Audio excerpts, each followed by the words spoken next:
This is Pet Life Radio. Let's talk pets. Welcome to Save A Pooch on Pet Life Radio. I am Beverly Isla, your host. Thank you for listening in today.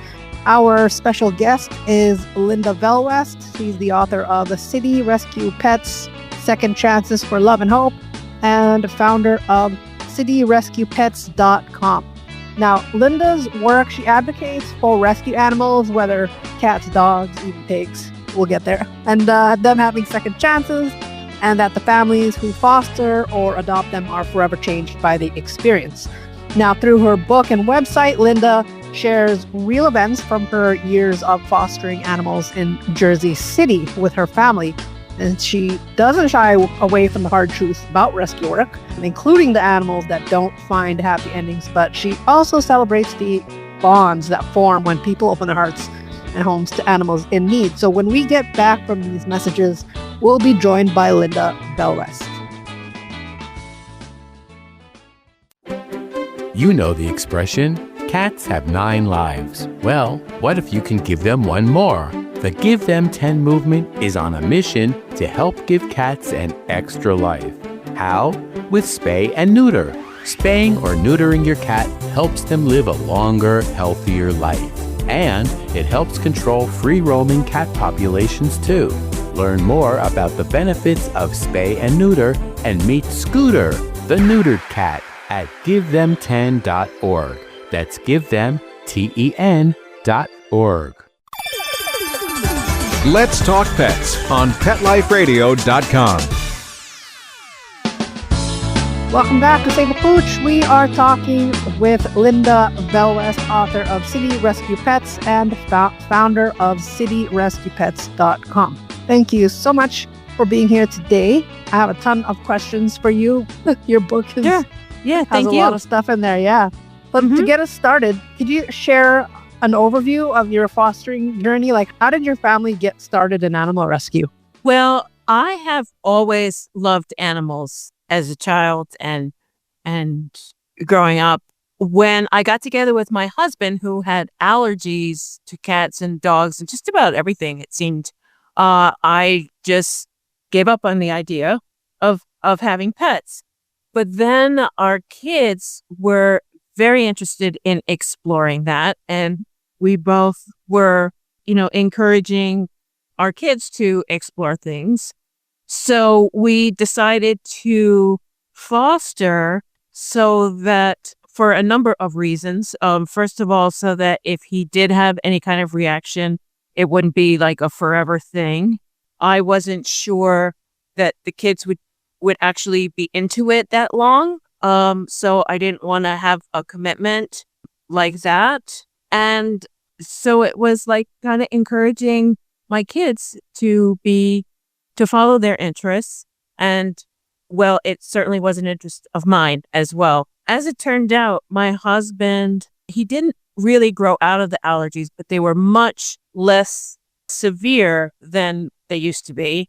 And the animals that we had that he originally was allergic to, he seemed to get used to them after a while. So that part of it worked out well. Well, that's good. Maybe that's why you end up having turtles, no allergies. Yeah. Which, by the way, you did start with classroom pets being like a rabbit and a turtle. And that's kind of a different entry point into fostering. So what made you decide to keep going from there? And then you got into cats, and then you got dogs. You got like a variety there. Yeah. We took the pets from the school, and they were mostly outdoor pets, actually. And we had a little backyard, and they ate whatever grew back there. And, the rabbit had a hutch and everything, so that the allergies weren't that bad. But really, one of my kids, their friend had a dog, and my kid was like, I'd like a dog too. And I'm like, you don't understand how much work a dog is. And so I said, let's explore this by fostering. And that way we could find out what it's like to have a dog, and we can help dogs that need it, because there's a lot of dogs that are surrendered or abandoned, and they do much better in a foster home than in a shelter, just as far as their own comfort goes, and then their comfort influences their behavior, and that influences their ability to be adopted. And I also said, well, I like dogs, but I also really like cats, so I want to foster cats as well. So everyone agreed on that. Ooh, together? Like simultaneously you had them together and they got along? Yeah, we did. Well, the first animal we got was a cat, and then we got a dog. And there actually was one instance where the dogs did not get along with the cats, and that was no fun. But for the most part, they either got along or really they just ignored each other. Oh, that's good. I mean, no harm there. And what I really appreciate is that you helped your kids appreciate like fostering animals, and it gives them an idea of whether or not they really wanted a dog permanently. Yeah. So what are some of the biggest lessons you learned, or what they learned through this trial and error about pet care and rescue work? Well, we learned that it's a lot of work to have a dog. Hey, oh yes. And, if they had expressed an interest in adopting any of the dogs, we would have been able to do that as their fosters. So that was a big plus. But yeah, we learned that it's a lot of work to take care of a dog. We learned that they need a lot of compassion. Each dog is different. And we've had dogs that were depressed and we've had dogs that were hyper. Each one is different. Each, breed is different. Each individual dog within that breed is different.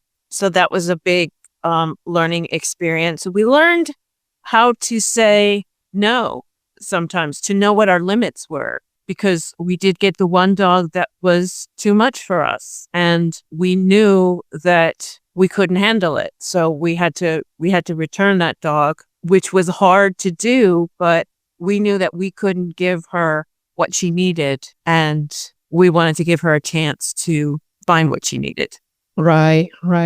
She didn't, but that is honest. And that's one thing I really commend, is that your book is honest about the fact that not every rescue story has a happy ending. You mentioned Shelby, the traumatized dog who was euthanized. I don't know if that's who you were talking about. And then you have Damu, the pit bull. Yeah. So that's a conversation that has to be had in fostering. And you did that. So that is great. And why is it important for you to include these harder truths? Yeah, I didn't want it to be a bummer. So I limited it, the disturbing parts, to 2 chapters. But it is the truth. When you surrender a dog to a shelter, there's no guarantee that another family is going to find them. When they go into foster care, it has a better chance that the dog will find a home, but it still might not. So, people need to understand that when they first get a dog, that, things happen, of course, and there's all kinds of reasons why you would get a dog and really just not be able to take care of it. But you have to go into it with the idea that, if you can't take care of it, it could cause a lot of problems for the dog. And not every story has a happy ending. I feel like my book is way skewed towards happy endings, much more so than in real life. But I definitely wanted to include that, it doesn't always happen that way. Right. And you mentioned the accepting of, maybe this situation isn't for me. Like, can you give some, like, how does that look for people? For you, how did it look? Like, was it, they were just too aggressive and it was a matter of, oh, well, my family's going to get harmed? Yeah. Okay. The dog was charging at the kids and, trying to bite them. And I don't have the training, and I, wasn't able to get the training to really handle that kind of situation. And just to be honest with myself and with the dog and with the rescue person, that I cannot deal with that. I can help where I can help, but I can't do more than I'm capable of doing. And that's a hard lesson for anyone to learn. Absolutely, for sure. We had to be safe, in our house. Before we go on a quick break, has your kids ever been foster fails? Oh, yeah. The cats. Because they've gravitated to the cats. Okay. Yeah. And, I look back on the dogs that we had, and if I could have kept Damu, he was such a good dog. That's the pit bull, right? Yeah. Okay. He had, I'm not sure how his story ended, and that really makes me, wish I had the capacity to keep him at the time. But yeah, the cats, there's so many cats, and pit bulls, it's hard to find homes for too. Yeah, that's sad. Yeah, it's very unfortunate. Some of them are the most loving ones I've met. Exactly. All right, well, we're just going to go to have a quick break. And when we get back, we'll continue our conversation with Linda.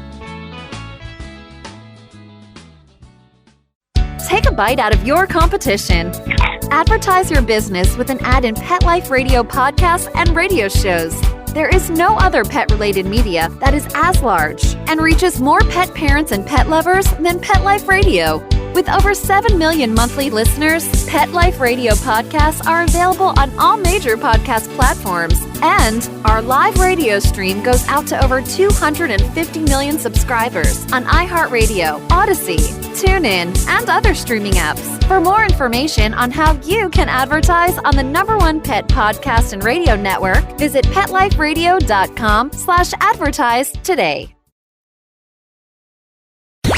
Let's talk pets Let's talk pets on Pet Life Radio. Pet Life Radio. PetLifeRadio.com. Welcome back to Save A Pooch. We're talking with Linda Velwest, author of City Rescue Pets and founder of CityRescuePets.com. So let's swing back around to how your book with you adopting 2 pigs. Yes. What made you decide to take on pigs, and what, like, and you're in Jersey City. That is. It was quite a strange thing. Now, we've had these pigs for almost 10 years now. Oh, you still have them? Yeah. It was kind of a funny story. Well, it was an interesting story anyway. When one of my foster failed cats died, I was sad, and my son didn't want me to be sad. And I was looking on petfinder.com, just like looking at cats and exploring, and I saw that they had a category for barnyard animals, and I'm like, what's that? And I went and I looked, and I saw they had pet pigs, and I'm like, wow, so I was just like looking at that and thinking, wow, that's a strange thing.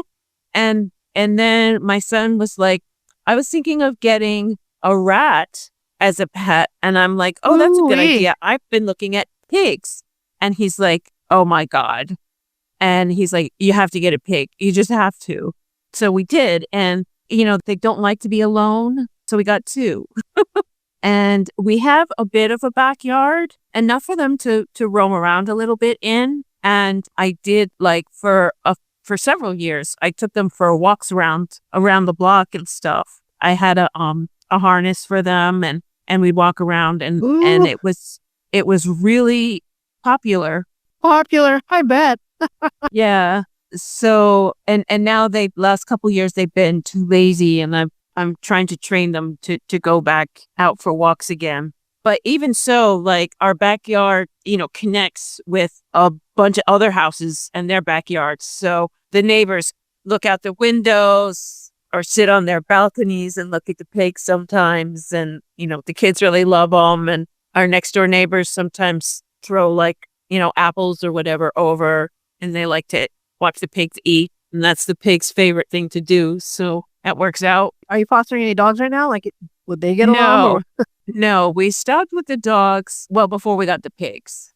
Now, in the book, I want to shift gears here. You mentioned in the book that you made mistakes along the way, like you're not taking Marshall to the vet more often for checkouts, or letting cats be indoor versus outdoor. That's actually a good point. How do you balance all of that? Like, and a lot of fosters will question, like, am I doing this right or am I doing this wrong? And it could really beat up on their confidence and whether or not they even continue fostering. So yeah, let's get into that. Well, one thing I think of is that these animals are doing better with me than any other option they have.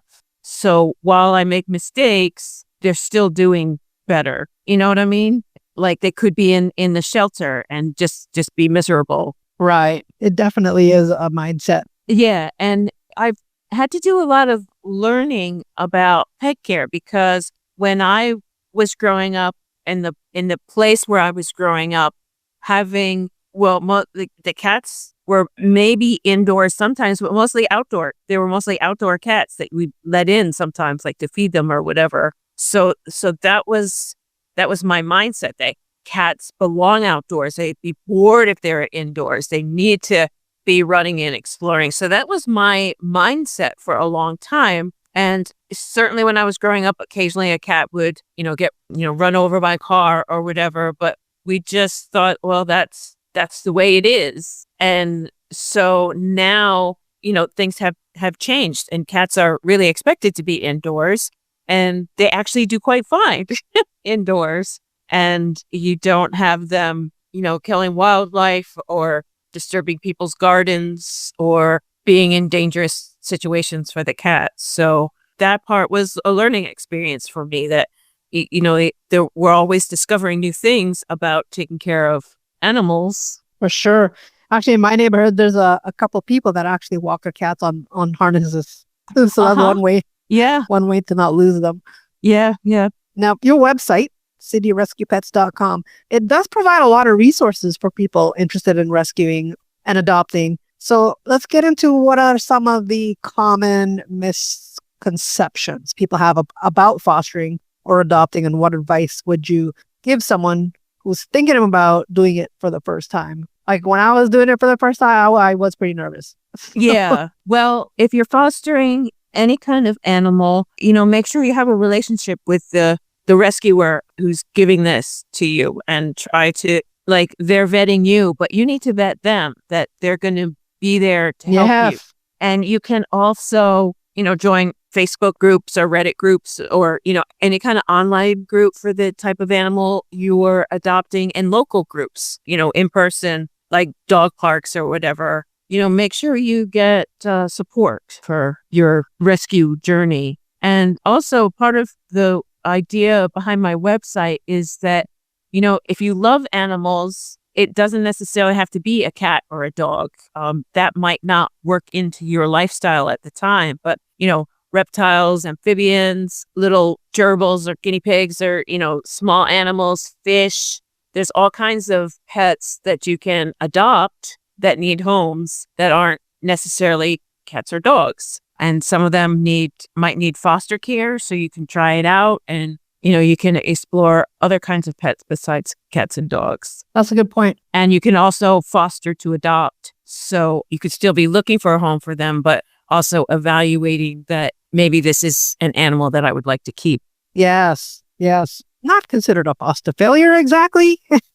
Yeah. That's a funny. I feel like that's kind of like a joking way of referring to it. Could you share a story from your fostering years that showed you how powerful these second chances can be? Because you've tried the gamut. You have your experience across different species.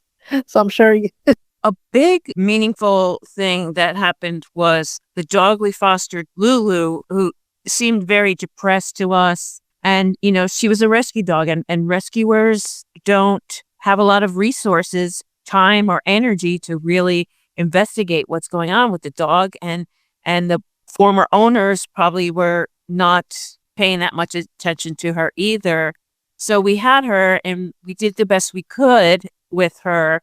But the family who ended up adopting her had a second dog, which turned out to be really important. But they also took her to a vet that really investigated the situation, and she had Lyme disease. Wow. So no wonder she was so, depressed and listless. So they treated her for the Lyme disease, and she perked right up. And then she had a built-in playmate, and she became really active and happy, and, lived out the rest of her life really, really happy. So she was able to find the perfect home where someone really gave her the attention that she needed.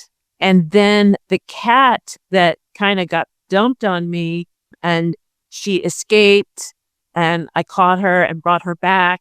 And then she had kittens, and my friend took the whole family. So the mother and the two kittens went to a home. And I just thought that was such a lovely ending for her, for the cat and her 2 kittens, that she was always a scaredy cat. And then she got kind of dumped on me. And then she became a mom and her whole little family got adopted. And, she became, a mom and a adored cat. So that was really wonderful as well. Yeah, I love seeing the reels when dogs are bonded and then they get separated. Yeah. And then they go through depression and then they come back for the other one and then it's a happy ending.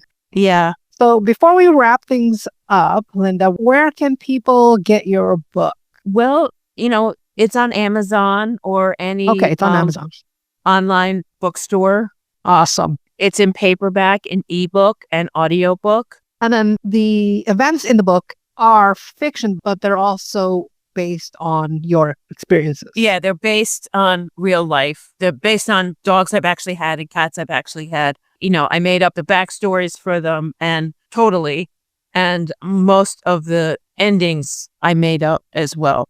Awesome.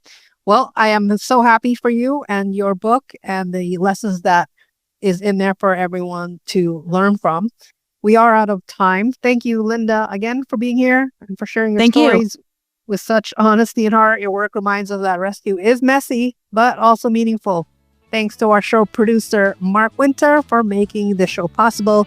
You can learn more about Linda's work at cityrescuepets.com. You can find her book, City Rescue Pets, Second Chances for Love and Hope, on Amazon and other retailers.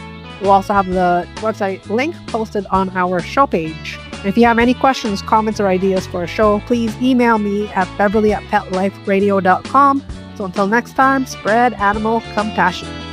Let's Talk Pets, every week on demand, only on PetLifeRadio.com.